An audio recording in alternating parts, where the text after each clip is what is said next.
I'm Diane Cooper, and I created Communis, the City of Thornton gateway sculpture. The process took 2 years. There was 40 artisans overall. I was the lead sculptor. I think everybody that worked on it put a little bit of their own soul into it. A lot of people ask, why public art? You know, what's the importance of it?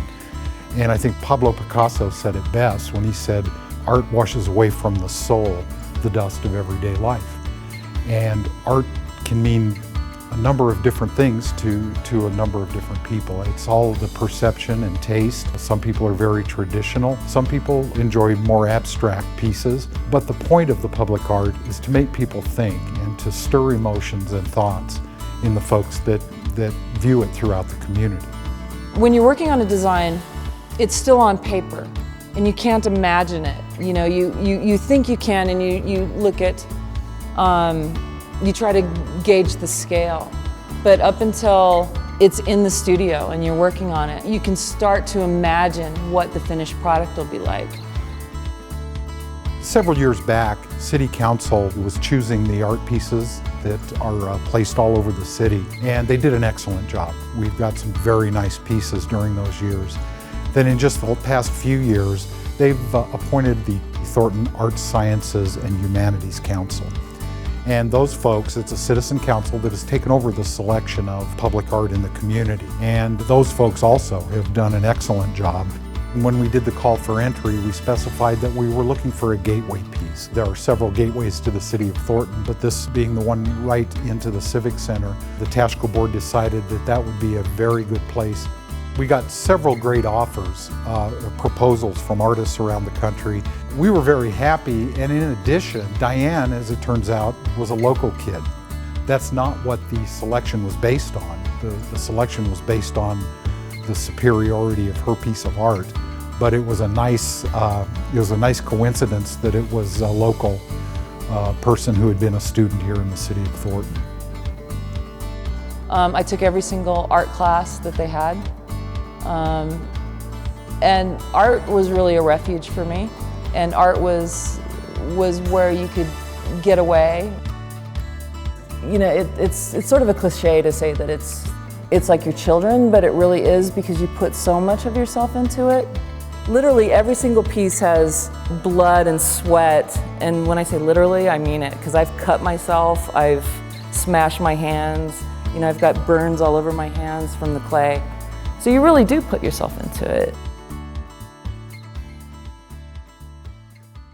The sculpture is the largest bronze in the state of Colorado, dimensionally. It's the tallest, it's the widest. Art Castings of Colorado really needs a lot of acknowledgement. When they accepted the job, they knew ahead of time that it would be an extraordinarily difficult fabrication and installation. So they had to create all kinds of new substructures that they hadn't engineered before. And then it's starting to be put together. And it's the first time that you actually see it standing in metal. And they start to move the pieces together, and you can see this amazing piece that has been sort of like, you know, a little nugget in the back of your head for such a long time, and when you see it almost in its final form, that's the most rewarding. Communis was put together on site, which is very rare. A lot of times you have it all put together and then you take it all in one piece, because it's just easier that way. But this piece, because of the way it was shaped, it couldn't be done that way. So we had to take it in 2 pieces.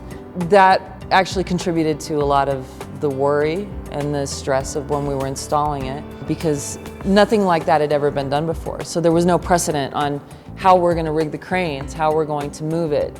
So everything had to be made level, everything had to be put together. We had to lift the 2 figures, which were a ton apiece, 4,000 pounds. When we lifted it up, it had to be completely balanced the entire time. And then we had to weld it, do the metal chasing, which is the cleaning up of the sculpture, and you cannot see a seam anywhere in it.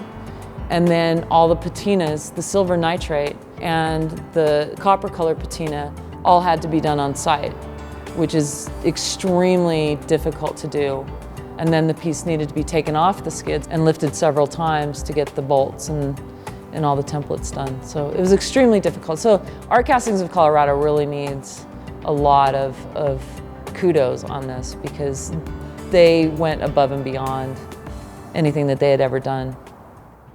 I've traveled around the world, and in every country that I visited, which is over 20, what always amazes me is the longest lines that the tourists stand in are to see the works of art. The pyramids, the temples, the civic buildings, and the monuments are adorned by work of artisans and craftsmen throughout the ages.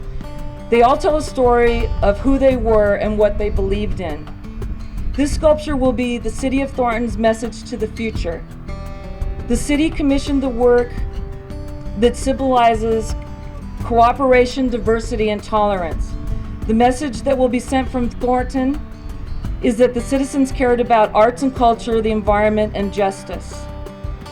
And the sculpture will conceivably stand for up to 5,000 years. So that's 150 generations from now, the sculpture could still be here. And those of you that helped create it, that's the message that you're sending to your descendants. So with the help of the Thornton's Community Band playing an original work composed to celebrate this occasion, and the dancers of the Thornton Young Artists Festival, I present to you and the citizens of Thornton, Communis.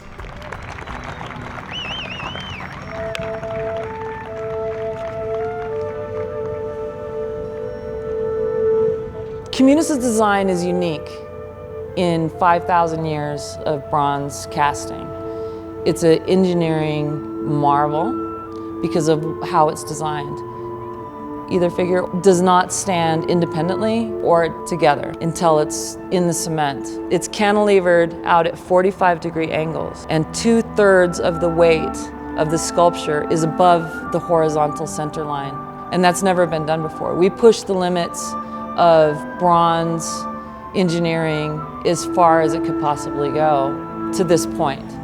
The entire sculpture would collapse except for a single piece that's about 10-inch diameter that's in between the hands. That little tiny piece of bronze with the stainless steel on the inside holds up the entire work, which is quite a feat of, and a lot of engineering to make that happen.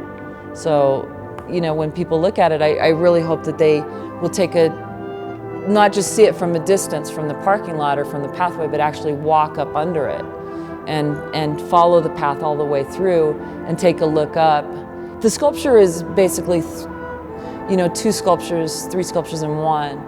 You know, you have the whole piece, and then you have all the individual pieces, which is all the reliefs are all full dimensional reliefs. And each one is a complete sculpture unto itself. And then when you put the 2 pieces together, then you're creating a third. So, because they're mirror images of each other. So it's actually 3 unique components all into one piece. We're really happy. I think it's gotten a great reception. But you couldn't have picked a better spot, you know, in the city. It's the best. If I was to drive around and look for a location for the sculpture, there wouldn't have been a second choice, because it's such an amazing site with the mountains to the west and the entire metro area below. And there's probably 10,000 cars that go along the road. So it's very rewarding to know that many people are seeing something that you created. For instance, all the icons and things represent pieces and parts of the city. And you can't help but have that sense of, you know, this is where I came from, and you're going to have something there permanently that will almost mark your existence in that place. But the fact that people that I know will see it, friends and family will drive past it, I mean, that's always going to have an extra special meaning to the work. You almost have separation anxiety over it. You're giving it to the community, and it becomes theirs as well as yours at that point.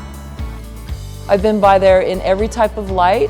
I've taken friends, taken family, anybody that, you know, even shows the slight bit of interest to go out there and see it. And I've gone out there by myself to just sit underneath it and to just take it in, you know, because when there's all the hustle and bustle of doing all the installation, you know, you have all the stresses of time and the crew and being asked questions and doing all the engineering in your mind of how it's all going to work.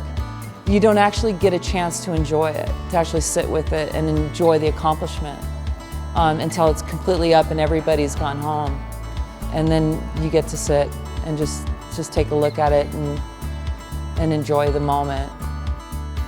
To be able to finally see it after such a long period of planning and work and struggle, it's almost overwhelming. Just getting the feedback from the city. I've had people send me photos that they've taken. I've had a lot of feedback. I've had a lot of emails and telephone calls of people that have seen it, and it's really impacted them as far as their experience of the city. It is amazing, and I truly think that it's one of the most important pieces, certainly in the Denver metro area and the state. I think nationwide, it is an extremely important piece.